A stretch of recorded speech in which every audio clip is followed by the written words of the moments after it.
Praise the Lord. ஹல்லேலூயா. கர்த்தர் நம்மை ஆசீர்வதித்திருக்கிறார். அவர் இன்னும் ஆசீர்வதிப்பார்.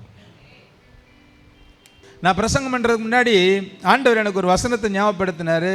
அதை நான் சொல்லிடுறேன். பிரசங்கி ரொம்ப அழகாக சொல்கிறாரு. 7ஆம் அதிகாரம்னு நினைக்கிறேன். 7ஆம் அதிகாரத்தில் 14வது வசனத்தை வாசிங்க. வாழ்வு காலத்தில் என்ஜாய், பலம் இருக்கும்போது நல்லா என்ஜாய். வாழ்வு காலத்திலே நன்மையை அனுபவி ராஜா, அனுபவித்திரு. தாழ்வு வரும் பொழுது நீ சிந்தனை செஞ்சிடணும், ஏன் அப்படின்னு. அவ்வளோதான். வாழ்வு காலத்தில் என்ஜாய், அனுபவி. தாழ்வு காலத்தில் சிந்தனை செய். அடுத்த வசனம் சொல்லுது, மனுஷன் தனக்கு பின் வருவதொன்றையும் கண்டுபிடியாதபடிக்கு தேவன் இவ்விரண்டையும் ஒன்றுக்கொன்று எதிரடையாக வைத்திருக்கிறார். இதை எவரும் மாற்ற முடியாது, கண்டுபிடிக்க முடியாது. இன்னைக்கு சர்ச்சுக்கு பிரசங்கம் பண்ண வந்திருக்கோம், வீட்டுக்கு போய் சேருவோமானி கன்ஃபார்ம் யாருக்காவது இருக்கா? இல்லையே. இப்படிப்பட்ட ஒரு வாழ்க்கை வாழ்கிற நம்ம ஏன் இப்படிலாம் நடக்குதுன்னா பிரசங்கி 3ல் சொல்கிறாரு. 3ஆம் அதிகாரம் 4ஆம் வசனத்தை வாசிக்கும்போது, அழ ஒரு காலம் உண்டு, நகைக்க ஒரு காலம் உண்டு. அழுறதுக்கு ஒரு காலம் வந்தால் ஓடி அழுதுறணும், அடக்கப்படாது. நகைக்க ஒரு காலம் வரும்பொழுது கக்கன்னு நகைச்சிடணும். Praise the Lord. ஆமென். பிடுங்க ஒரு காலம் வந்து பிடுங்கும்போது அமைதியாகிடணும். தேவன் ரொம்ப அழகாக சொல்லிட்டாரு. ரெண்டையும் ஒன்றுக்கு ஒன்று எதிரடையாக வச்சிருக்கிறாரு. அதை ஒருத்தனும் கண்டுபிடிக்கவே முடியாது. என்ன கண்டுபிடிக்க முடியும்? இப்போ என்ன மணி 9:24 5 9:25 வைங்களேன். 9:26 உங்களுக்கு என்ன நடக்கும்? யாராவது சொல்ல முடியுமா? சொல்ல முடியுமா? இப்படி ஒரு வாழ்க்கை வாழ்ந்துக்கிட்டு இருக்கோம். அதுக்கு எதுக்கு நமக்கு பயம்? எதுக்கு? என்ன புதுசாக பார்க்குறவங்க கை தூக்குங்க பார்க்கலாம். என்ன புதுசாக பார்க்குறவங்க நிறைய பேர் பார்க்குறீங்களா? பழசெல்லாம் எங்கே போனீங்க? என் மனைவியே கை தூக்குறா, என்னை இப்போ தான் புதுசாக பார்க்குறாங்க. என்ன கேட்டால் அதுக்கு ஒரு விளக்கம் சொல்லுவாங்க. இன்றைக்கி நீங்கள் ரொம்ப கலர்ஃபுல்லாக இருக்கீங்கன்னு எதையாவது சொல்லுவாங்க. அவங்களே இன்றைக்கி தான் என்னை பார்க்குறேன். 2013 ஒரு பெரிய விபத்து நடந்தது. அது சிலருக்காக நான் சொல்கிறேன்.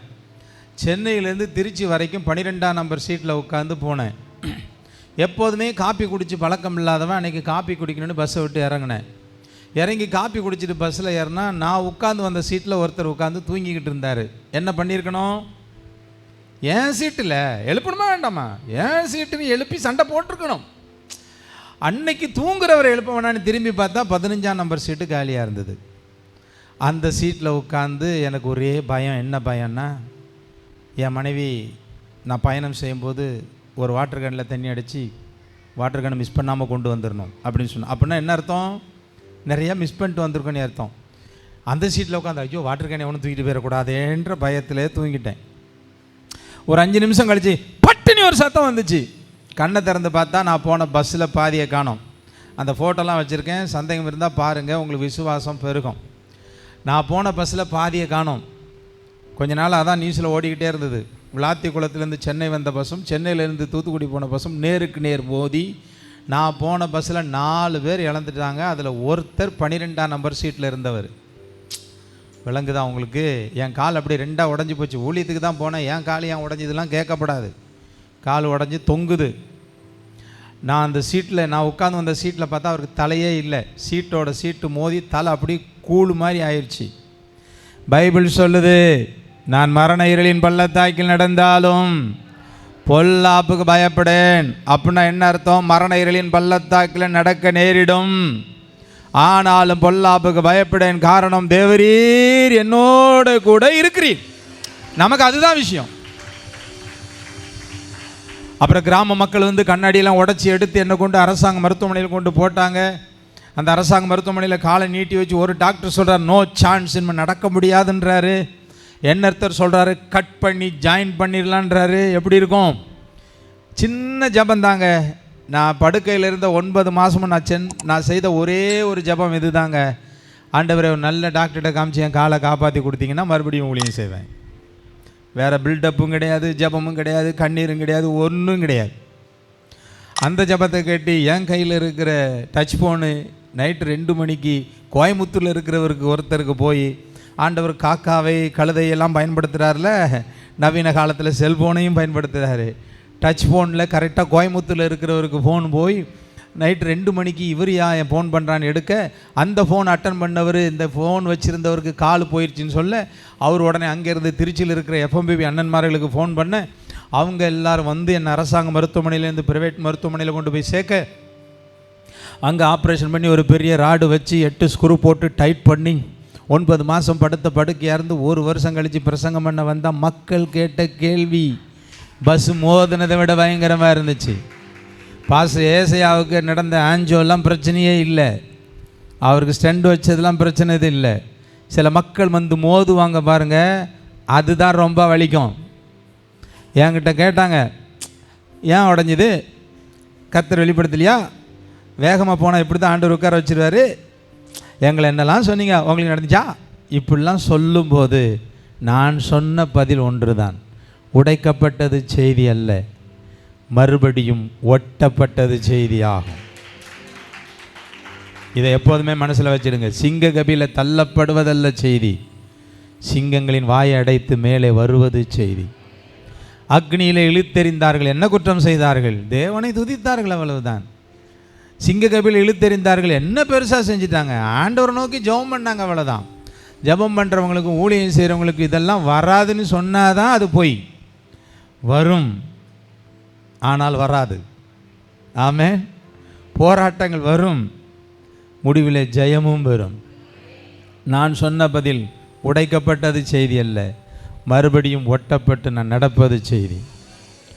அவங்க பாஸ்டர் மறுபடியும் எங்கள் கூட பயணம் செய்வார், ஊழியம் செய்வோம். ஆமென்.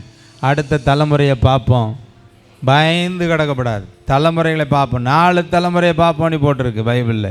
ஆமென். இன்னும் ஒரு தலைமுறையை உருப்படியாக பார்க்கல, இன்னும் அடுத்த தலைமுறையெல்லாம் பார்க்கணும். அதுக்குள்ளே நான் போயிடுவேன், கண்ணு சொருவிருச்சு, இறங்கிருச்சு, சைடு வாங்கிருச்சு, எங்கே வாங்கினாலும் உயிரோட வாழ்வோம் நாங்கள். எவ்வளோ காலம் பிரதர்னா, ஏசு வச்சிருக்கிற வரைக்கும். அதுக்கப்புறம் ஒரு நிமிஷம் கூட எக்ஸ்ட்ரா வாழ முடியாது, வாழ்ந்து புரோஜனம் இல்லைத்தா. அதனால் ஆண்டவர் பிளான் பண்ணுறது நிச்சயமாக நடக்கும். ஆமென். பலத்தின் மிகுதி 70 வயசு, பலத்தின் மிகுதி 80ன்னு சொல்லிட்டு அவர் 120 வயசு வரைக்கும் உருட்டு கட்ட மாதிரி வாழ்ந்துருக்கிறாரா இல்லையா? அப்புறம் எதுக்கு?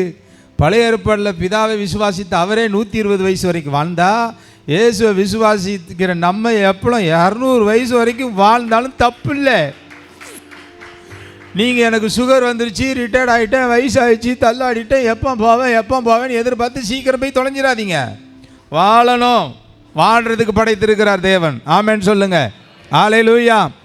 நலமானவைகளை பேசுங்க. உலக மனிதன் சொல்கிறான், நல்லதே பேசு, நல்லதே பேசுன்னு.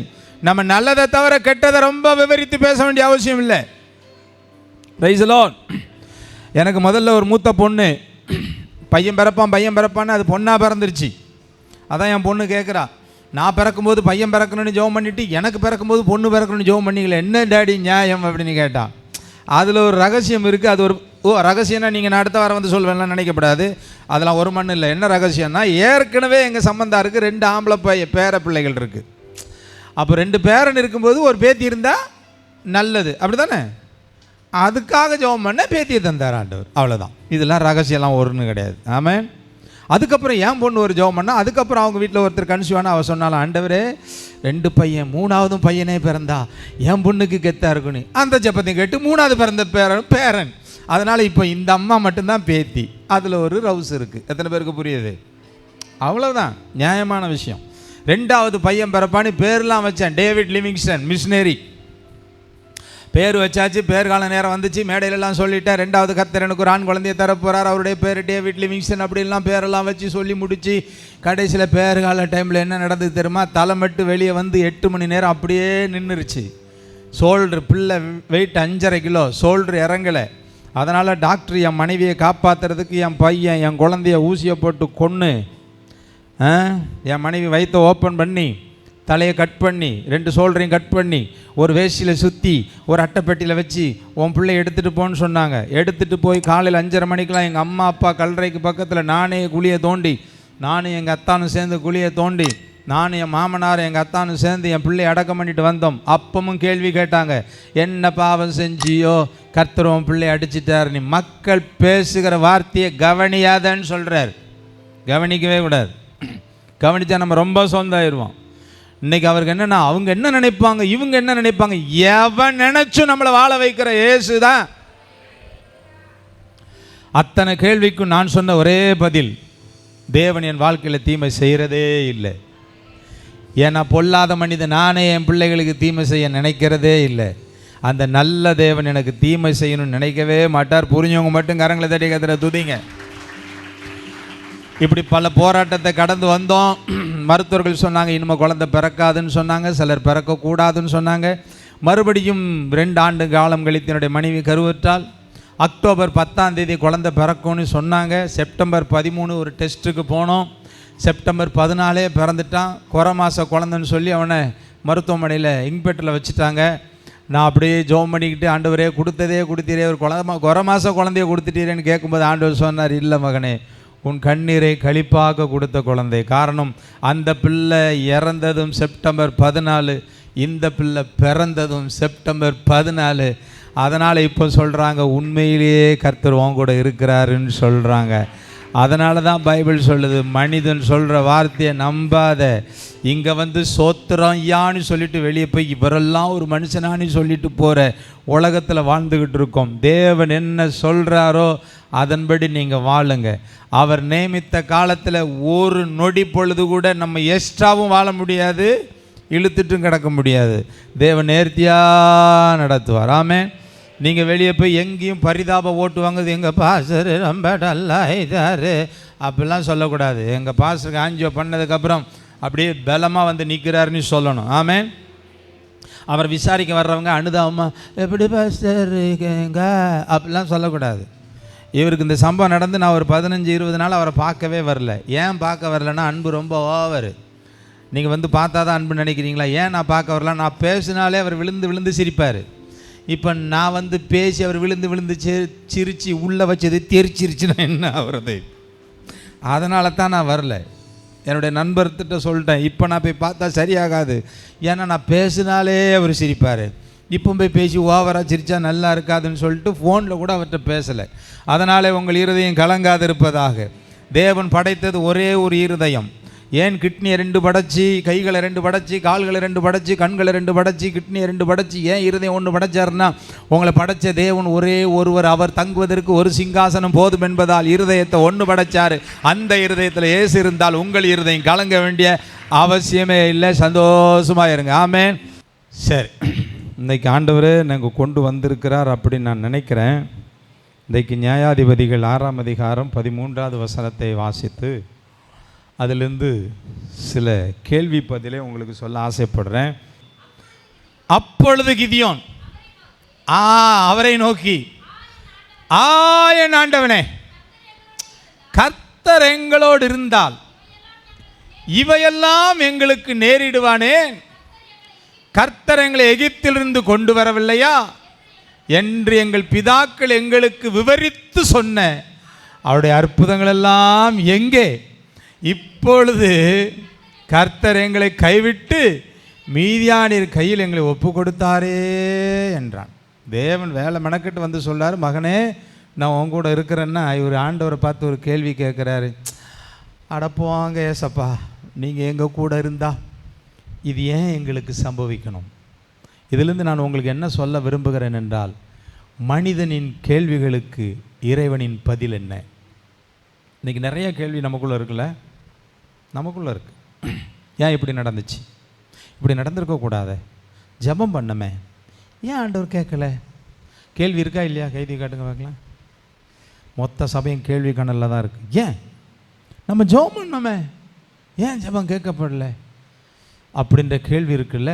பைபிள் இப்படி ஏராளமான கேள்விகள் கேட்கப்பட்டிருக்கிறது. அந்த கேள்விகளுக்கு தேவன் சொன்ன 3 விதமான கேள்வியும், தேவன் சொன்ன 3 விதமான பதிலையும் நான் உங்களுக்கு சொல்ல ஆசைப்படுகிறேன். ஆமென் சொல்லுங்களேன். நிறைய கேள்வி நமக்கு இருக்குது. ஏன் இந்த விபத்து நடந்தது? ஏன் இந்த சோதனை? நம்ம ஜெபம் பண்ணோமே. சில நேரத்தில் நமக்குள்ள ஒரு சந்தேகம், நம்ம பாவம் செஞ்சிட்டோமோ, இது வேண்டாம், பாவம் செஞ்சிட்டோமோ அதனால தான் ஆண்டவர் இப்படி பண்ணிட்டாரோ, நம்ம பைபிள் படிக்கலையோ, ஜெபம் பண்ணலையோ, அவங்கள அப்படி பேசினோமே, இவங்களுக்கு இப்படி செஞ்சோமே, அதனால தோணும் இப்படி ஏகப்பட்ட கேள்வி கணலோடு தான் நம்ம வந்துக்கிட்டே இருக்கோம். அதற்கு பதில் வேதத்தில் தேடினால் நிச்சயமாய் அதற்கு நல்ல பதில் உண்டாகும். ஆமென். இதே போல் புதிய ஏற்பாட்டில் இயேசு கிறிஸ்துவனிடத்தில் ஒரு கேள்வி கேட்டார்கள் சீஷர்கள். மார்க் எழுதின சுவிசேஷம் 10ஆம் அதிகாரம் 26, 27 வாசித்து பார்த்தால், அப்படி என்றால் யார் ரட்சிக்கப்படக்கூடும்? ஆண்டவர் ஒரு அதிர்ச்சி தகவலை சொல்கிறாரு. ஊசியின் காதிலே ஒட்டகம் போனாலும் போகலாம், செல்வத்தின் மேல் நம்பிக்கை வைத்திருக்கிறவர்கள் தேவராஜ்யம் போக முடியாதுன்னு அவங்களுக்கு கண் அப்படி கட்டிருச்சு. ஐயோ, அப்படின்னா யார் ஆண்டவரே பரலோகத்துக்கு போக முடியும்? அதற்கு ஆண்டவர் சொன்னார், மனிதனால் இது கூடாதது தான், தேவனால் இது கூடாதது அல்ல, தேவனால் எல்லாம் கூடும்னார். மனிதன் கேட்ட கேள்வி, யார் தேவராஜ்யம் போகக்கூடும்? அவர் சொன்னார், தேவனால் எல்லாம் கூடும்னு சொன்னார். இன்றைக்கு ஏகப்பட்ட கேள்விகள் இருக்குது. அந்த கேள்விகளுக்கு தேவன் சொல்லுகின்ற பதிலை நீங்கள் கண்டுபிடித்தால் அவரை நாம் கேள்வி கேட்க வேண்டிய அவசியமே இல்லை. சாண்ட்லி அண்ணன் சொல்கிறாங்க, எனக்கு ரொம்ப பயமாக இருந்துச்சு. அவங்கெல்லாம் பரிசுத்தவான்கள், வேதத்தை சரியாய் தெரிந்தவர்கள். நான் ஸ்டேஜில் நடக்கும்போதே அப்படி நெஞ்சை நிமித்துக்கிட்டு தான் நடப்பேன். அப்படி நடக்கக்கூடாது, இப்படி கூணி நடக்கணுன்றதுனால ஆண்டவர் எனக்கு ஒரு அறுவை சிகிச்சையை கட்டளையிட்டாருன்னு சொன்னார். அது என்னால் நம்பவே முடியல இன்னைக்கு வரைக்கும். நல்லா கவனிங்க, நமக்கு நடந்து முடிந்தது தான் தெரியும், தேவனுக்கு நடக்க போகிறதெல்லாம் தெரியும். அதனால் அவர் ஒரு கேள்வி கேட்டாலாம், ஏன் ஆண்டவரை எப்படி நடந்துச்சுன்னு கேட்டாராம். அதுக்கு ஆண்டவர் என்ன தெரியுமா பதில் சொன்னார்? ஏன் அப்படி நடக்கக்கூடாதுன்னாராம். அதோட முடிஞ்சு போச்சு. ஆமென் சொல்லுங்க. அல்லேலூயா. ஏன் நடக்கக்கூடாதுன்னு நீ கேட்குறியே, ஏன் இப்படி நடந்துச்சு? ஆண்டவர் உங்களை பார்த்து ஏன் நடக்கக்கூடாதுன்னு கேட்டால் என்ன பதில் இருக்குது? ஒரு பதிலும் இல்லைல்ல. அப்படின்னா எத்தனை பேருக்கு புரிஞ்சுது? ஆண்டவர்கிட்ட போயிட்டு லவாக்கா அப்படியே போட்டுக்கிட்டு அலப்பி, ஏன் இப்படி எடுத்து ஆண்டவர், நான் தான் தசமபாவம் கொடுக்குறேன்னு, நான் ஜெபம் பண்ணுறேன்னு, நான் ஒரு பாவமும். சில பேர் வந்து நான் யாருக்கும் எந்த அநியாயமே செய்யவில்லையே பிரதர் அப்படின்னு சொல்லும்போதே நீ அநியாயத்தின் உச்சகட்டத்தில் இருக்கிறேன்னு அர்த்தம். ஏன்னா உன்னை நீ ஏன் பெரிய நீதிமானி பிளான் பண்ணி. சில பேர் அப்படி நான் யாருக்கும் எந்த அநியாயம் பண்ண பிரதர், முடிஞ்சா நான் 4 பேருக்கு நன்மை தான் செய்வேன், எனக்கு ஐயோ நீ அப்படி சொல்கிறதே தீமையாத்தா. நன்மை செய்கிற விருப்பம்தான் உங்ககிட்ட இருக்குமே தருவ, நன்மை செயல்பாடு தேவனுடையது. உங்களுக்கு தெரியுமா, இங்கேருந்து போகும்போது ஒரு பிச்சைக்கார அம்மானு கேட்கும்போது நீ ஒரு 10 ரூபா போட்டால் அது உன் செயல் இல்லை. ஏன்னா நீ எத்தனை முறை மூஞ்சை திருப்பிக்கிட்டு போயிருக்கேன்னு ஆண்டவருக்கு நல்லா தெரியும். புரிஞ்சவங்க கொஞ்சம் கையை நல்லா அசைச்சி. எத்தனை பிச்சைக்காரரை பார்த்து நம்ம மூஞ்சி திரும்பி பார்க்காம போயிருக்கோம். அவன் அங்கேருந்து நம்மகிட்ட கேட்ட உடனே நம்ம இப்படி திரும்பி போன நாள் எத்தனை இருக்கா இல்லையா? அதையும் மீறி ஒருத்தனுக்கு 10 ரூபா கொடுக்குறோன்னா அது ஏன் செயல் இல்லை, இங்கே இருக்கிறவர் பண்ணுற செயல். அது லைனாக 4 பேர் இருக்கும்போது ஒருத்தனுக்கு மட்டும் 5 ரூபா போட்டுட்டு மற்றவனெல்லாம் கடுப்பேற்றிட்டு நம்ம போயிடுவோம். தெரியுமா உங்களுக்கு? நான் சொல்கிறதுல விளங்குது அவங்களுக்கு. எத்தனை நாள் நடந்திருக்கு. நான் நினைப்பேன், என்ன ஒரு பாஸ்டர் இப்படி ஒரு அநியாயம் பண்ணலாமா? 4 பேர் பிச்சை கேட்குறான், 4 பேருக்கு 5 ரூபா போட்டிருக்கணுமே, ஒருத்தர் மட்டும் போட்டுட்டு போனால் 3 பேர் கடுப்படிப்பாங்களா இல்லையா? என்னெல்லாம் திட்டுவாங்க. நீ நான் அப்படி கற்பனை தரித்திரம் பிடிச்சவன், அவளுக்கு மட்டும் போட்டுருக்கேன், எனக்கு போடாமல் போகிறாமல், இவன் நல்லா இருப்பான்னு திட்டுவாங்களா திட்ட மாட்டாங்களா? அப்போ தேவனுடைய செயல்பாடு இல்லைன்னா அங்கே இதை நீங்கள் முதல்ல புரிஞ்சுக்கிட்டீங்கன்னா என்ஜாய் சந்தோஷமாக இருக்கலாம். சர்ச்சுக்கு வரும்போதும் சிலது சோகமாகவே வர்றது, சர்ச்சை விட்டு போகும்போதே சோகமாகவே போகிறது. சில வீட்டுக்கு சந்திக்க பாஸ்டருங்க வந்தாங்கன்னா பாஸ்டருங்களை சோகப்படுத்தி, சோத்திரம் பாஸ்டர், அவர் ஏற்கனவே நொந்து ஆயுதான் வீட்டுக்கு வந்திருப்பார். சோத்திரம் பாஸ்டர், என்ன பாஸ்டர் இப்போ வந்துட்டீங்க? உடனே ஒரு கர்த்தர் அனுப்புனார் பாஸ்டர், நான் இங்கே ரொம்ப போராடுறேனே பாஸ்டர்னு போது எங்களுக்குள்ள ஒரு சந்தேகம் வந்துடும். கர்த்தர் தான் அனுப்புனாரா, நம்ம அவசரப்பட்டு வந்துட்டோமா தெரியலையே சாமி. சோகத்தை தூக்கி ஓரமாக வையாத்தா. ஆமென். நீ இழந்து போனது கொஞ்சம், பக்கத்தில் பார்த்து சொல்லுங்கள், பெற்றுக்கொள்ள போகிறது மிக அதிகம். இழந்ததை குறித்து கவலைப்படாமல் பெற்றுக்கொள்ளுகிறத குறித்து சந்தோஷப்படு. இழந்தது கொஞ்சம், சொல்லுங்கள், பெற்றுக்கொள்ள போகிறது அதிகம். பெற்றுக்கொள்ள போகிறத குறித்து தான் இருக்கணுமே தவிர இழந்ததையே குறித்து இப்படி ஆச்சுலாம் சொல்லக்கூடாது. ஒருத்தருக்கு விபத்தில் 2 காலும் போயிடுச்சு. அவன் விசுவாசத்தை மறுதளித்து வீட்டிலையே கிடந்தான் ஒரு 6 மாதமாக. நண்பன் தூர தேசத்தில் வந்து, என்னடா வீட்டை விட்டு வெளியே வராமல் இருக்கேன், எனக்கு கடவுள் நம்பிக்கையே இல்லைடா, 2 காலும் போயிடுச்சின்னு நான் எப்படா வாழ்கிறது, சாரி ஒரு கால் போயிடுச்சு எப்படா வாழ்கிறது அப்படின்னு நொண்டி வீட்டுக்குள்ளே இருந்தானா. வாடா என் காரில் கூட்டு போகிறேன்னு அப்படியே அவங்க போகும்போது அங்கே ஒருத்தனை பார்த்தா 2 கால் இல்லாமல் ஒருத்தன் தவுண்டு போய்கிட்டே இருந்தானா. இவன் சொன்னானா, ஏன்டா உனக்கு ஒரு கால் போனதுக்கே இப்படி சோர்ந்து போயிட்டு அங்கே பாடுறா 2 கால் இல்லாத பிஸ்னஸ் பண்ணி மனைவியோட இவ்வளோ காப்பாற்றுறான்னு சொன்னோன்னே இவனுக்கு தெரிஞ்சுதான் நமக்கு 1 தான் போச்சு, 2 போனவனே உருண்டு போய்கிட்டு இருக்கான், நம்ம ஏன் போகக்கூடாது? ஆமேன்னு சொல்லுங்கள். நான் என்னுடைய 2வது பையன் இறந்த புதுசில் சிங்கப்பூருக்கு ஒரு ஊழியத்துக்கு போயிருந்தேன்.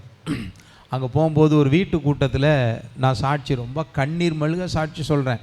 கர்த்தர் எனக்கு 2வது ஒரு பிள்ளையை தொடங்கி அதை இப்படி கட் பண்ணி கொடுத்துட்டாங்க அப்படி இப்படின்னு சாட்சி சொல்லிக்கிட்டு நம்ம பெரிய பாடுகளின் வழியாக வந்திருக்கோன்னு உட்காந்துருக்கும் பொழுது எனக்கு அப்புறம் ஒரு அம்மா சாட்சி சொல்லிச்சு.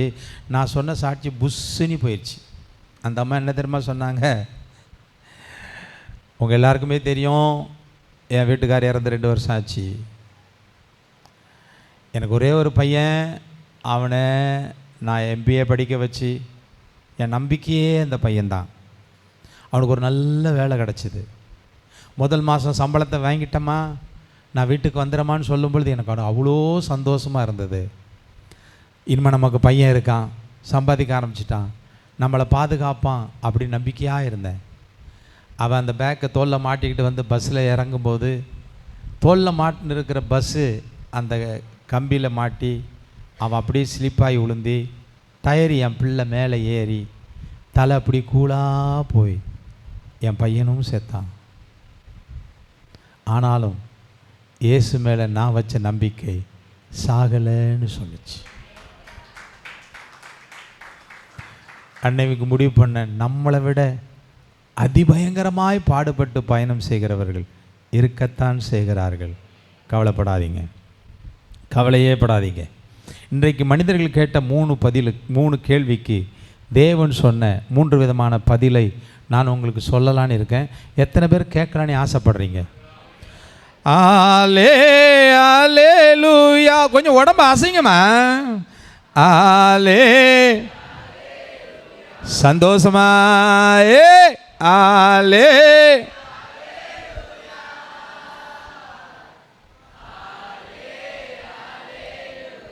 நன்றி. லூக்கா எழுதின சுவிசேஷம் 1:34 தேவனிடத்தில் மனிதன் கேட்ட முதல் கேள்வி என்னவென்றால், வாசிங்க லூக்கா 1:34. அதற்கு மரியாள் தேவதூதனை பார்த்து, இது எப்படி ஆகும், புருஷனை அறியேனே. முதல் கேள்வி என்ன? இது எப்படி ஆகும்.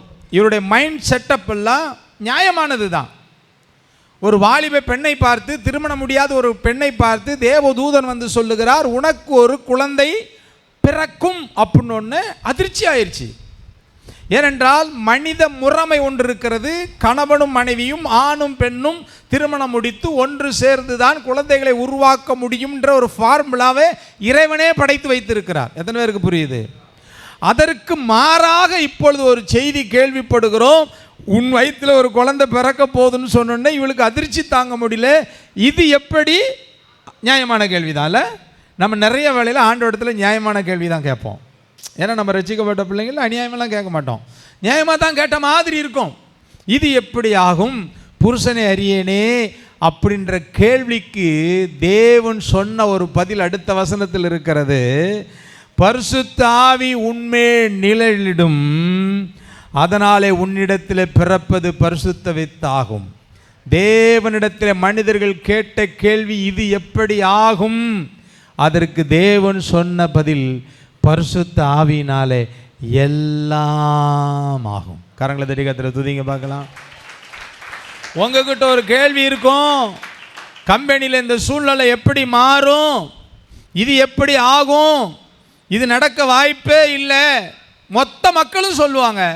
ஆனால் நீங்கள் மட்டும் இருதயத்தில் சொல்லணும், தேவ ஆவினால எல்லாம் ஆகும். இதுதான் இறைவனுடைய நடத்துதல். மனிதன் உன்னை பார்த்து முடியாதுன்னு சொல்லும் போது உன் இருதயத்தில் நினைக்கணும், தேவனால் எல்லாம் கூடும் என்று. தம்பி உனக்கு சொல்கிறேன், யாராவது உன்னை பார்த்து ஒன்னால் அதெல்லாம் முடியாதுன்னு சொன்னால் ஒன்னால் முடியும். எங்கள் மாமனார் ஃபேமிலி எல்லாருமே டிரைவரு. எனக்கு கார் ஓட்ட சுத்தமாக தெரியாது. ஒரு நாள் என் மாப்பிள்ளை, டே மாப்பிள்ளை எனக்கு கார் ஓட்ட சொல்லி கொடுறான்னா ஒரு ரவுண்டு சுட்டிட்டு அத்தான் இன்னைக்கு ஜென்மத்துக்கு காரை ஓட்ட முடியாது தான் இறங்கிட்டான். எப்படி இருக்கும் நம்மளுக்கு, கடுப்பாகுமா வாதம். அன்றைக்கி நைட்டு எனக்கு தூக்கமே வரல. ஐயோ இப்படி சொல்லிட்டானே. ஆண்டவர் இந்த வச்சு செய்வார்ன்றீங்களே, தேவன் ரொம்ப நல்லவர், அவனை கூடவே இருக்கிறார். சொன்னால் நம்ப மாட்டீங்க, 7-8 மாதத்தில் கர்த்தர் எனக்கு ஒரு காரை கொடுத்து ஊர்லேயே காருக்கு போனோம்.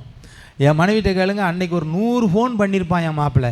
ஏக்கா எங்கே வந்துக்கிட்டு இருக்க, அத்தா நல்லா ஓட்டுறாங்களா, எத்தனை கிலோமீட்டர் ஸ்பீடில் வராங்க, எங்கே வந்துட்டேன். டே நீ முடியாதுன்னு சொல்லும்போது என் இருதயம் சொல்லும், எனக்குள்ளே இருக்கிற தேவனால் எல்லாம் முடியும். கைதட்டி கர்த்தரை துதி. ஆமே.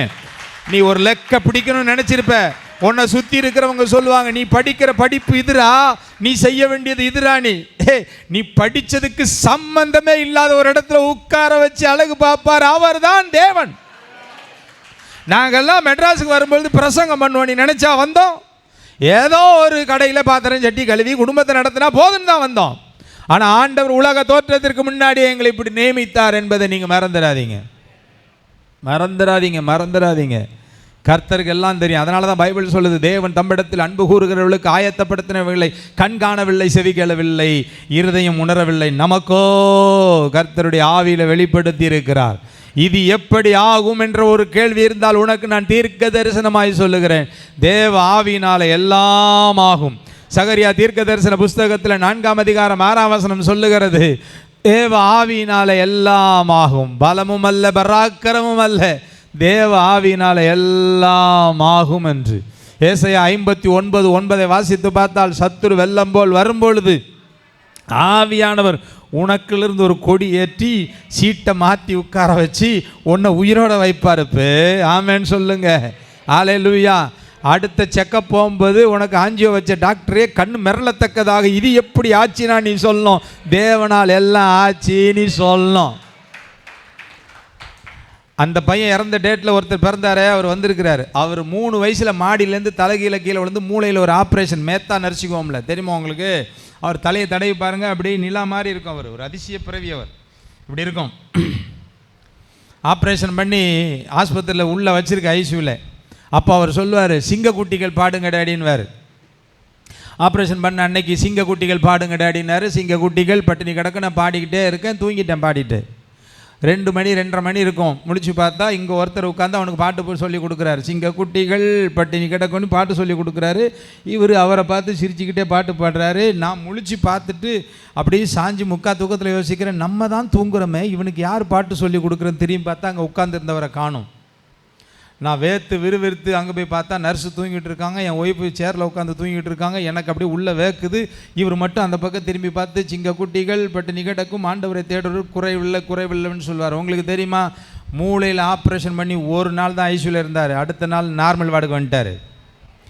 டாக்டர் திருமாறன், நான் இதெல்லாம் என் சாட்சி புக்கில் எழுதியிருக்கேன். டாக்டர் திருமாறன் கேட்டார், ஏண்டா நான் தானடா நேற்று உனக்கு மூளையில் ஆப்ரேஷன் பண்ண, எப்படா ஒரே நாளில் சரியாயிட்டேன்னு கேட்டார். நான் சொன்னேன், ஏசு நேற்று வந்து என் பிள்ளைக்கு பாட்டு சொல்லி கொடுத்தாரு, சுகமாகிக்கிட்டான்னு. பைபிள் சொல்லுது, நீ அக்னியில் நடக்கும் பொழுது தேவ தூதன் அல்ல, தேவ புத்திரனே இறங்கி வருவார்.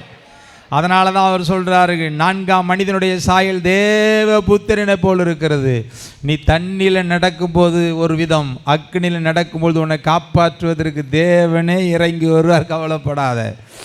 என் வாழ்க்கையில் நடந்த உண்மை இது. ஏசு என் பிள்ளைக்கு பாட்டு சொல்லி கொடுத்து மூளையில் நடந்த ஆப்ரேஷன் ஒரே நாளில் சரியாச்சு. அடுத்த நாள் நார்மல் வார்டுக்கு வந்துட்டார். உனக்கு என்னடா வேணும்னா பரோட்டா கறி வேணும்னு சொல்கிறான் டாக்டர்கிட்டயே. யோசித்து பாருங்கள், மனிதன் எதை முடியாதுன்னு உனக்கு சொல்லி ஒரு புல் ஸ்டாப் வைக்கிறானோ அங்கேருந்து தான் தேவ ஆவினால் எல்லாம் நடக்கும். இது எப்படி ஆகும் என்ற கேள்விக்கு தேவனால் எல்லாம் ஆகும். எல்லாரும் வாயை திறந்து சொல்லுங்கள், இது வரைக்கும் உங்கள் இருதயத்தில், உங்கள் சூழ்நிலையில், உங்கள் சொந்தக்காரங்க, உங்கள் நண்பர்கள் முடியாது அவ்வளோதான் அப்படின்னு சொல்லி தான் இன்றைக்கி சொல்லுங்கள், தேவனால் எல்லாம் ஆகும், தேவனால் எல்லாம் ஆகும். இது எப்படி ஆகும் என்ற கேள்விக்கு தேவனால் எல்லாம் ஆகும் என்பது தேவனுடைய பதிலாகும். 2வது ஆதியாகமம் 18ஆம் அதிகாரம் 12ஆம் வசனத்தை நீங்கள் வாசித்து பார்த்தீங்கன்னா அங்கே ஒரு கேள்வி இருக்கிறது. நம்முடைய விசுவாசத்தின் தகப்பன் என்று சொல்லப்படுகிற துணைவியார் என்ன கேள்வி கேட்குறாங்கன்னா, வாசிங்க. ஆகையால் சாராள் உள்ளத்தில் சிரித்து, நம்ம பாணியில் படிங்க, உள்ளத்தில் கேட்க பக்கடி சிரித்து. இதில் பெண்கள்லாம் நல்லா கவனிக்கணும். இதில் ஒரு விஷயம் இருக்குது. நான் கிழவி, என் ஆண்டவன் முதிர்ந்தவன். இந்த அம்மா என்ன சொல்லியிருக்கணும்? நானும் கிளவி, எங்கள் வீட்டுக்காரும் கிளவன். அந்த பேச்சே பேசப்படாது. புருஷனை பேசும்போது தரம் தாழ்த்தி ஒரு நாள் பேசப்படாது. ஆமேன்னு சொல்லுங்கள். நான் கிளவினா யார்? நான் கிளவினா என் புருஷன் யார்? கிளவன் தானே. அப்படி சொல்லப்படாது. இன்றைக்கி எத்தனை பேர் சொல்கிறீங்க? கிழட்டு பயலன்றீங்க, என்னெல்லாம் பேசுகிறீங்க, எரும மாடுன்றீங்க, நாயின்றீங்க, பேயின்றீங்க. சந்தோஷமாக பேசும்போது எங்கள் அத்தா மாமா கொத்தான் தான் சொல்கிறீங்க. கோபம் வந்தால் என்னெல்லாம் பேசுகிறீங்க நீ உங்களுக்கே தெரியும். அதெல்லாம் சாட்சி சொன்னால் கேவலமாக தானே இருக்கும். அம்மா நீங்கள் கோபம் வரும்போது உங்கள் புருஷனை எப்படி பேசுவீங்க சொல்லுங்கம்மாண்ணா. ஐயோ பாஸ்டர் சொன்னால் கேட்க முடியாது பாஸ்டர் தானே தோணுது. புருஷனை எப்போதுமே தரம் உயர்த்தி பேசுகிற குடும்பம் தான் எப்போதுமே சமுதாயத்தில் கனத்துக்குரியதாக இருக்கும். எங்கள் வீட்டுக்காருக்கு ஒன்றும் தெரியாது, எல்லாம் நான் தான் சொன்னால் நீ அங்கே வீக் ஆகிட்ட. உன் வீட்டுக்கு பாதுகாப்பே இல்லை. உன் வீடு வேலி இல்லாத சுவர் இல்லாத வீடு மாதிரி. உங்கள் வீட்டுக்கார் தத்தியாகவே இருந்தாலும் நீங்கள் சொல்லணும், எங்கள் வீட்டுக்காரை கேட்டு சொல்கிறேன்னு சொல்கிறது தான் உனக்கு பாதுகாப்பு. புரிஞ்சவங்க கொஞ்சம்? ஆமாம். அவருக்கு ஒன்றும் தெரியாதுங்க, சம்பாதிச்சு என் கையிலேயே கொடுத்துருவாரு, நான் போண்டா பஜ்ஜி வாங்கி தின்னுட்டு நான் இப்படியே வாழ்வேன்னா அதெல்லாம் சரியாகாதாத்தா. புரியுறவங்களுக்கு புரியுதா உங்களுக்கு? வீட்டுக்காருக்கு ஒன்றுமே இல்லைனாலும் அவர் தான் உனக்கு தலை என்பதை மறந்துடாத. தலையை கனவீனப்படுத்தினா நீங்கள் தான் கனவீனம் ஆகிடுவீங்க. நிறைய குடும்பத்தில் பார்க்குறேன், அது தெண்டங்க, அது சும்மா அப்படியே தாங்க இருக்கும் அப்படின்னு சொல்லி சொல்லி உன் குடும்பத்தில் நீ நிறைய நன்மை இழந்துட்ட.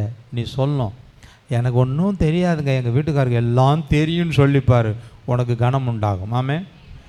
ஐயோ எங்கள் வீட்டுக்காரை பற்றி தெரியாமல் பேசிகிட்டு இருக்கீங்க பிரதர்ன்னு உனக்கு தோணுதா? தெரிஞ்சு தான் சொல்கிறேன். தலையை எப்போதுமே கனவீனப்படுத்தக்கூடாது. ஆமேன்னு சொல்லுங்கள். ஒரு அலையிலே சொல்லுங்கள். இந்த அம்மா சொல்லுது, நான் கிளவி, என் ஆண்டவர் முதிர் உள்ளவன் ஆகிட்டார், அப்புறம் எப்படி எனக்கு இன்பம் உண்டாயிருக்குமோ? அவள் கேட்ட கேள்வி என்னென்னா, வயசாகி போச்சு, எல்லாம் முடிஞ்சு போச்சு, இனிமே இன்பம் உண்டாகுமோ? அதற்கு அவர் சொல்கிறாரு அடுத்த வசனத்தில், உண்டாகும். 14வது வசனத்தில் வாசிங்க பார்க்கலாம். அம்மா தெரிஞ்சுக்கோ, கர்த்தரால் ஆகாத காரியம் உண்டோ? உற்பவ கால திட்டத்தில் வருவேன், அப்போ உனக்கு ஒரு இன்பம் உண்டாகும், உன் கை ஒரு கற்பத்தின் கனியை அணைக்கும்.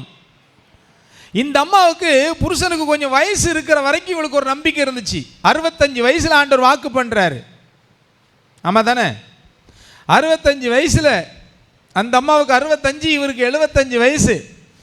இப்போ சொல்கிறாரு உனக்கு ஒரு குழந்தை பிறக்கணுன்னு. அப்போ நான் நினைக்கிறேன் ஆபிரகாம் கொஞ்சம் திடகாத்திரமாக இருந்திருப்பார் போலுக்கு. ஆமாம், வாட்டஞ்சாட்டமாக இருந்தோன்னா இது பிளான் பண்ணிச்சு, சரி நமக்கு தான் இந்த வாய்ப்பு இல்லை, நம்ம வேலைக்காரியை கூப்பிட்டு கொடுத்தாலும் நம்ம ஆள் கொஞ்சம் பூஸ்டாக தான் இருக்கார், அதனால் இவர் மூலமாக ஒரு குழந்தை பிறந்துருன்னு சொல்லிட்டு கல்யாணம் பண்ணி வச்சுட்டாங்க. இது ஒரு பெரிய சப்ஜெக்ட், இது ஒரு பக்கம் இருக்கட்டும். இந்த நம்பிக்கையெல்லாம் முடிஞ்சு போகிற வரைக்கும் ஆண்டவர் 99 வயசு வரைக்கும் அமைதியாகவே இருந்தார். இப்போ தாத்தாவுக்கு 100 வயசு ஆகி போச்சு. இப்போ பாட்டி என்ன நினைக்குதுன்னா, முடிஞ்சு போச்சா 90 வயசு, 75 வயசுலேயே ஒன்றும் நடக்கலை, நம்ம 90 100 வயசில் என்ன நடக்க போகுது அப்படின்னு நினைக்கும்போது ஆண்டவர் சொன்னார், உற்பவ கால திட்டத்தில் வருவேன், உனக்கு ஒரு இன்பம் உண்டாகும்னு சொன்னார். அதை இந்த அம்மா கெக்க பக்கன்னு சிரிச்சிருக்காங்க, நகைத்தாள்னி போட்டிருக்கு. அவர் இந்த அம்மாவோட ரொம்ப வீக்கு பொழுது சாஷ்டாங்கமாக விழுந்து சிரிச்சிருக்காரு, முகங்குப்புற விழுந்து நகைத்தான்னு போட்டிருக்கு. படிச்சிங்களா?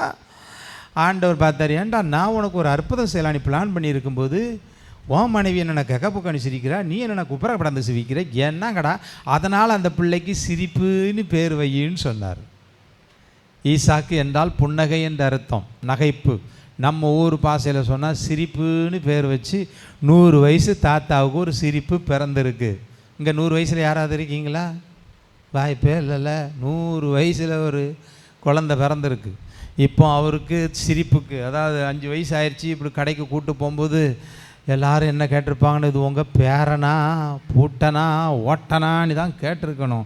சீச்சி, இதுதான் எனக்கு முதல் பிறந்த பிள்ளைன்னு நம்ம அப்படியே ஸ்கேன் பண்ணுவோம் பார்த்தீங்களா? ஸ்கேன் பண்ணி எல்லோரும் சிரிச்சிருப்போம். எத்தனை பேர் ஒத்துக்கிறீங்க? ஆமே.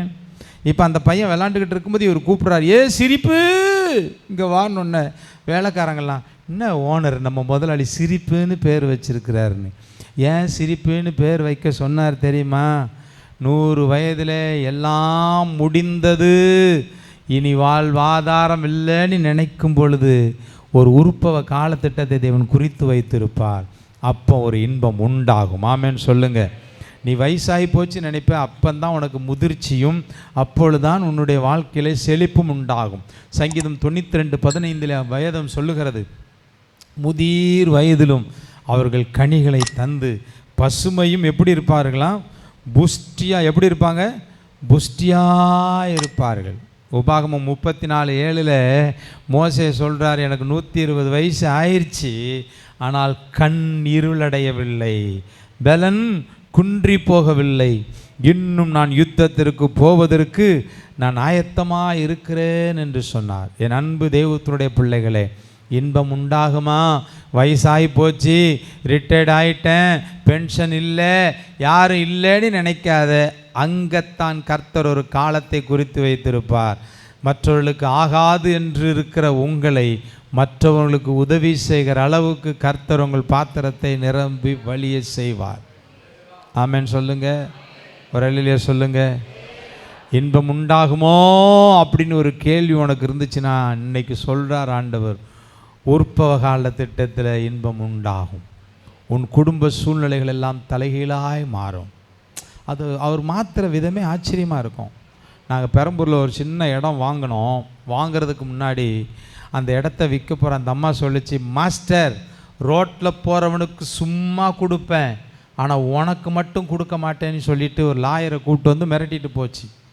அதே அம்மா ஒரு 4-5 மாதம் கழிச்சு, கொடுத்தா உங்களுக்கு தான் கொடுப்பேனி, நாங்கள் அட்வான்ஸ்லாம் கொடுக்காம மஞ்சப்பையில் மொத்த ஒரிஜினல் பத்திரத்தையும் என் மனைவி கையில் கொடுத்துட்டு அது பாட்டுக்கு போயிடுச்சு. எனக்கு புரியல, சும்மா கொடுத்தாலும் கொடுப்பேன், உனக்கு கொடுக்க மாட்டேன்னு சொன்னியாத்தா, இப்போ மொத்த பத்திரத்தையும் சும்மாவே கொடுத்துட்டு போயிட்டியாத்தா, என்ன நடந்துச்சு நீ அதுக்கு தெரியாமல் இருக்கலாம், ஆனால் எனக்கு தெரியும். பட்சிக்கிறவனிடத்திலிருந்து பட்சணம் வரும், பலவானிடத்திலிருந்து மதுரம் வரும், முடியாது என்பதை முடியக்கூட பண்ணும் என்பதற்கு தேவனே சாட்சி. உங்கள் வாழ்க்கையில் இதுவரைக்கும் யாராவது முடியாது, நடக்காது, கூடாதுன்னு சொல்லியிருந்தா நீங்கள் சொல்லுங்கள், உற்பவ கால திட்டத்தில் நேர்த்தியாய் நடக்கும். இந்த சர்ச்சுக்கு இடம் பார்க்க வரும்போது நம்முடைய தலைமை போதகர் ஆபிரகாம் அவர்கள் என்னை கூப்பிட்டு வந்தாங்க. இப்படி தான் பூந்து வந்தோம் நாங்கள், இப்படி தான் பூந்து, ஒரு வீடு கிடையாது சுற்றி, இந்த இடத்துக்கு தான் அட்வான்ஸு கொடுத்துருக்கேன்னாரு. நான் அவர்கிட்ட கேட்டேன், நண்பர் இல்லையா, என்னையா ஞானமே இல்லாமல், நான் இன்னும் பெரிய அறிவாளி மாதிரியும் அந்த மனுஷனை பார்த்து, ஞானமே இல்லாமல் இந்த வனாந்தரத்தில் போய் இடம் வாங்கியிருக்கீங்களேன்னா அவருக்கு தொலைநோக்கு பார்வை இருந்திருக்கு. இன்னைக்கு ஒன்றுமே இல்லாமல் இருக்கலாம் பிரதர், நாளைக்கு நடக்கிறதுக்கே இடம் இல்லாத அளவுக்கு வீடு வந்துரும்னாரு. எனக்கு காமெடி மாதிரி இருந்துச்சு. ஆனால் இன்றைக்கி வந்து பார்த்தா தான் தெரியுது, நடக்கிறதுக்கே இடம் இல்லாத அளவுக்கு எல்லா சூழ்நிலைகளையும் மாற்றி அமைச்சார் தேவன். அதனாலே இந்த ஆராதனையில் வந்திருக்கிற நண்பு தெய்வத்தினுடைய பிள்ளைகளே, வயசாகி போச்சு, ரிட்டையர்ட் ஆகிட்டேன், முடியாது, சூழ்நிலை மாறிடுச்சு, வேலை இழந்துட்டேன், பலன் இல்லை அப்படின்னு சொன்னீங்கன்னா மறுபடியும் ஒரு பலன் துளிர்க்கும்.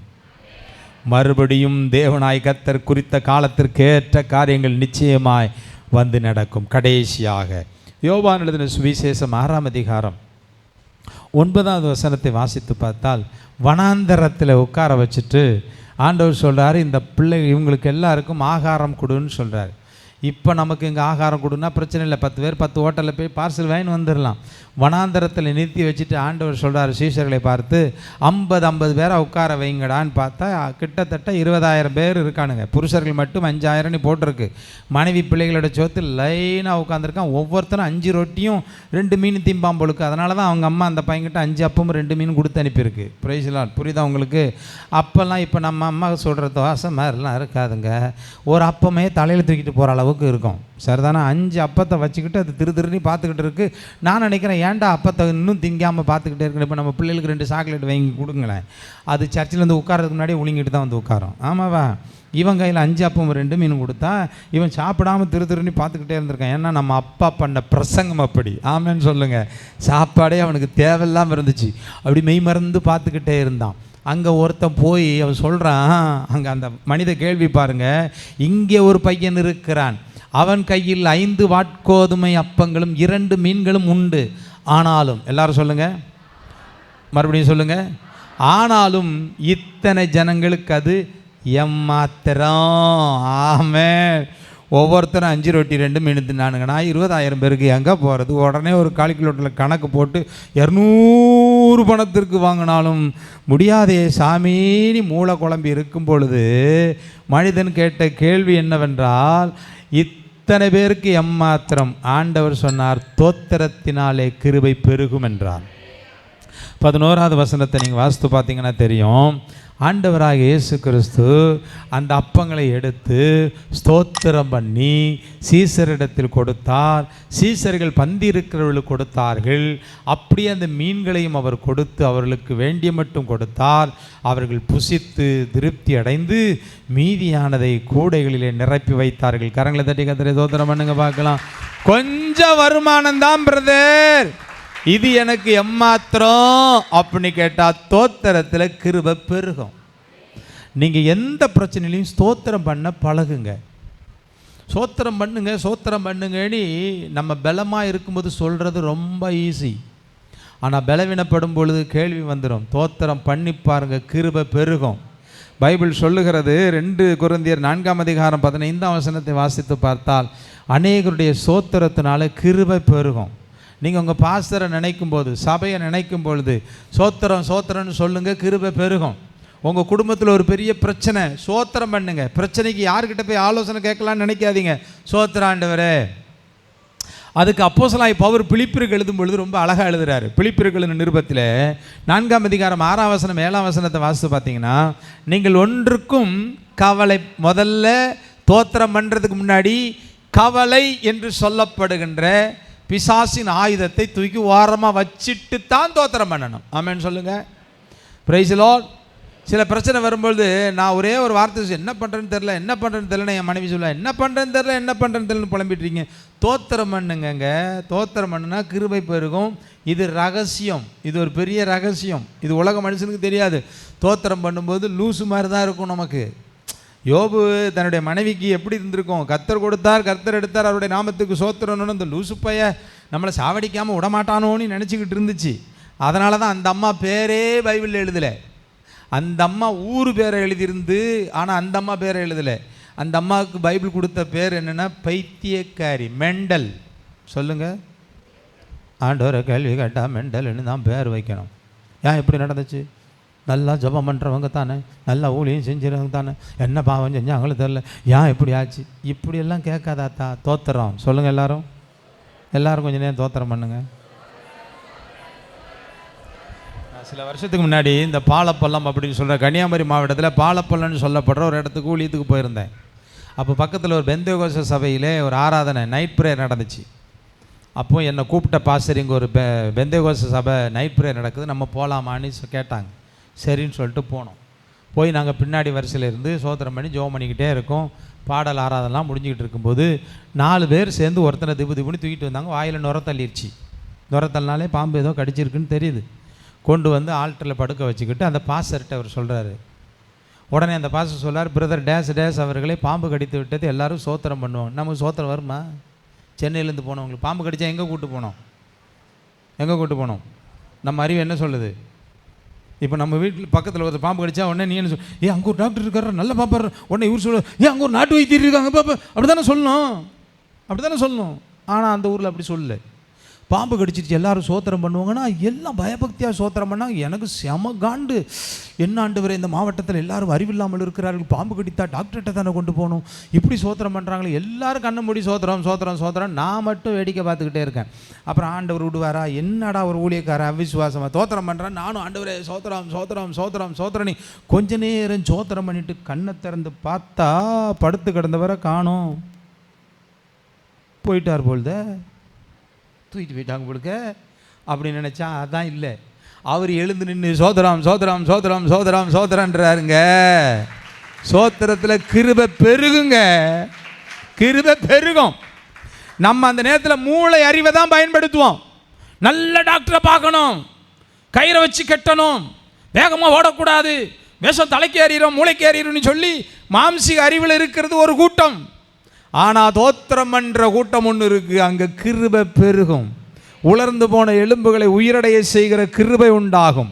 மரித்து போனவனை உயிரோடு எழுப்புகிற கிருபை உண்டாகும். பஞ்சகாலத்தில் செழிப்படைகிற கிருபை உண்டாகும். உங்கள் வீட்டுக்கார் வருமானம், உங்கள் பிள்ளைகளுடைய வருமானம் உங்களுக்கு பத்தலையா? அதை அப்படியே அப்போலாம் அந்த காலத்துலலாம் பாஸ்டர் இப்படி சொல்லி கொடுத்தாங்க, இப்போ சொல்கிறது இல்லை. முதல் மாத சம்பளம் கையில் வந்த உடனே அப்படி கை கோர்த்து சோத்திரம் பண்ணி அதில் 10ல் ஒரு பகுதி எடுத்து வச்சுக்கிட்டு சோத்திரம் பண்ணி ஜெபம் பண்ணி நீங்கள் வாழ்க்கையை தொடங்குங்க, நிறைவாக இருக்குன்னு சொன்னாங்க. இப்போ அப்படி யாராவது செய்கிறோமா? வர்ற வழியிலே ஏடிஎம்மில் போட்டுட்டு வந்துட்டு காசே இல்லைன்னு காடை காமிச்சிக்கிட்டு அலையிறோம். புரியுதா உங்களுக்கு? தோத்திரம் பண்ணி பாருங்க, உங்கள் பாத்திரம் நிரம்பும். பக்கத்தில் சொல்லுங்க, தோத்திரம் பண்ணி பாருங்க, உங்கள் பாத்திரம் நிரம்புறதோட மட்டுமல்ல, நிரம்பி வழியும். நீ போட்டிருக்கு, உன் பாத்திரம் நிரம்பி வழியும், உன் களஞ்சியம் பூரணமாய் நிரம்பும், உன் ஆலைகளில் திராட்சரசம் புரண்டு ஓடும். ஒண்ணுமே இல்லையே பிரதர், ஒன்றுமில்லாதவளிலிருந்து உருவாக்குறவர் தான் நம்முடைய தேவன். கிருபை பெருகு. நம்ம எல்லாரும் எழுந்து நின்று சோத்திரம் பண்ணி ஜெபம் பண்ணுவோம். ஹல்லேலூயா. இது எப்படி ஆகும்? பரிசுத்தாவினாலே எல்லாம் ஆகும். வயதாகி எல்லாம் முடிஞ்சு போச்சு, இன்பம் உண்டாகுமோ? உற்பவ கால திட்டத்தில் நிச்சயமாய் உண்டாகும். இத்தனை பேருக்கு எம்மாத்திரம் கிருபையினா சோத்திரத்தினாலே கிருபை பெருகும். ஹல்லேலூயா. எல்லாரும் சோத்திரம் பண்ணி. நீ ஏதாவது படிக்கிறதுக்கு ஆசைப்படுறியா தங்கம்? யாராவது முடியாதுன்னு சொல்கிறாங்களா? உன் இருதயத்தில் தோணணும், முடியும், ஏசப்பா எனக்குள்ளே இருக்கார். ஆமென். நீலாம் மாடுதான் மேய்க்க போகிறேன்னு சொன்னால் அது பேச்சை கேட்காத கர்த்தர் ஒன்றை மருத்துவராய் மாற்றி விட்டாக்கிடுவார். ஆமென். எப்படி முடியும்? எவ்வளோ தேவன் எவ்வளோ அற்புதமானவர். மனிதனால் எது கூடாதோ அது தேவனால் கூடும் என்பதை நீங்கள் மறந்துடாதீங்க. இது எப்படி ஆகும் என்ற கேள்விக்கு தேவனால் எல்லாம் ஆகும். இன்பம் உண்டாகுமோ என்றால் உற்பவ காட்டத்தில் நிச்சயம் உண்டாகும். இத்தனை பேருக்கு எம்மாத்திரம் தோத்திரத்தினாலே கிருபை பெருகுவதாக. ஹல்லேலூயா. மனிதனால் ஆகாதது உம்மால் ஆகும், உம்மால் ஆகாதது ஒன்றுமில்லை. மனிதனால் ஆகாதது உம்மால் ஆகும், உம்மால் ஆகாதது ஒன்றுமில்லை. உம்மால் எல்லாம் ஆகும். எல் ஷடாய். உம்மால் எல்லாம் ஆகும். எல் ஷடாய். நீ சர்வ வல்லவரை சொல்லுங்க. எல் ஷடாய். நீ சர்வ வல்லவரே, அகிலம் படைத்தவர் நீதானே, அகிலம் ஆள்பவர் நீதானே. எல்லாரும் அகிலம் படைத்தவர் நீர்தானே, அகிலம் ஆள்பவர் நீர்தானே. உம்மால் எல்லாம் ஆகும். எல் ஷடாய். உம்மால் எல்லாம் ஆகும். எல் ஷடாய். நீ சர்வ வல்லவரே. எல்லாரும் சொல்லுங்க, எல் ஷடாய். நீ சர்வ வல்லவரே, உமது சத்தத்தால் பூமி அதிரும், உமது பிரசன்னத்தால் மலைகள் உருகும். உமது சத்தத்தால் பூமி அதிரும், உமது பிரசன்னத்தால் மலைகள் உருகும். உம்மால் எல்லாம் ஆகும். எல் ஷடாய். உம்மால் எல்லாம் ஆகும். எல் ஷடாய். நீ சர்வ வல்லவரை சொல்லுங்க. எல் ஷடாய். நீ சர்வ வல்லவரே, மனிதனால் ஆகாதது உம்மால் ஆகும், உம்மால் ஆகாதது ஒன்றுமில்லை. சொல்லுங்க, மனிதனால் ஆகாதது உம்மால் ஆகும், உம்மால் ஆகாதது ஒன்றுமில்லை. உம்மால் எல்லாம் ஆகும். எல் ஷடாய். உம்மால் எல்லாம் ஆகும். எல் ஷடாய். நீ சர்வ வல்லவரே. எல் ஷடாய். நீ சர்வ வல்லவரே. எல் ஷடாய். நீ சர்வ வல்லவரே. எல் ஷடாய், அவர் சர்வ வல்லவர். நம்ம எல்லாரும் கரங்களை தட்டி ஆல்மைட்டி ஜீசஸ் எல் ஷடாய். மனிதனால் ஆகாதது தேவனால் ஆகும். Almighty Jesus power, almighty Jesus power. மனிதனால் கூடாதது தேவனால் கூடும். இது எப்படி ஆகும்? பரிசுத்த ஆவியினாலே ஆகும். இன்பம் உண்டாகுமோ? உற்பவ காலத்திட்டத்தில் உண்டாகும். Almighty Jesus power, almighty Jesus power. மனிதர்கள் முடியாது என்று சொன்னது தேவனால் ஆகும். Yes yes yes yes yes. உரபதலரதலரதன almighty Jesus. Hallelujah. El Shaddai. ஹalleluya.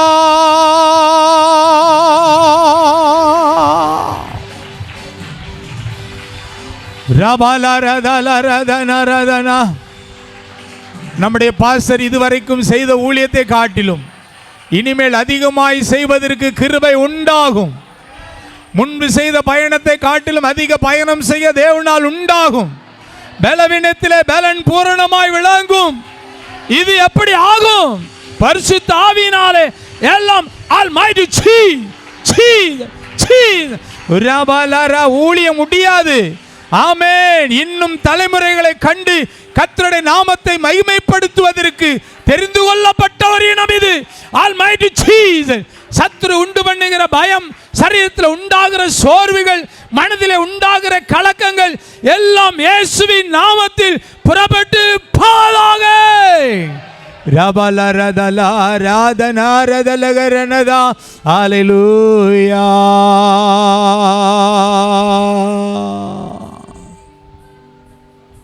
உங்கள் இருதயத்தில் இருக்கிற அத்தனை கேள்விகளுக்கும் ஒரே பதில். மனிதனால் கூடாதது தேவனால் கூடாதவைகள் அல்ல. தேவனால் எல்லாம் கூடும். மகிமையின் பிதாவே, இந்த 10வது மாதத்தின் முதல் வாரத்தில் எங்கள் பிள்ளைகளுக்கு நீர் கொடுத்த இந்த அற்புதமான சுகத்திற்காய், பலத்திற்காய், விடுதலைக்காய், தெளிவுக்காய் நன்றி அப்பா. ஆண்டவரே, உம்முடைய அடியான் கைமாறு கருதாமல், ஆண்டவரே, எந்த லாபம் நோக்கம் இல்லாமல் ஓடி ஓடி உழைத்ததெல்லாம் உங்களுக்கு தெரியும். இப்பொழுது அவரிடத்தில் காணப்படுகிற சரீர சோர்வுகளும் பலவீனங்களும் இன்று முதல் காணாமல் போவதாக. தேடியும் காணாதிருப்பாய்.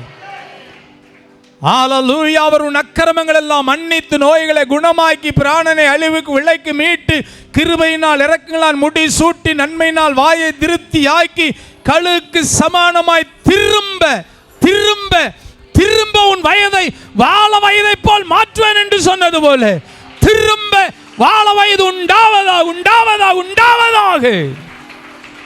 இது நிமித்தம் சோர்ந்து போயிருக்கின்ற கேள்விகளோடு இருக்கின்ற எங்கள் சபையின் பிள்ளைகளுடைய இருதயத்தில் இன்றைக்கு ஒரு எழுப்புதலின் அக்கினி ஊற்றப்படுவதாக.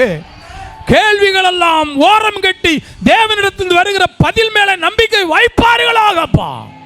நீர் அப்படி செய்கிற நல்ல தயவுக்காய் சோத்திரம். இன்றைக்கு வந்த ஒவ்வொருவரும் பலவீனமாய் வந்தவர்கள் பலனடைந்து போவார்களாக.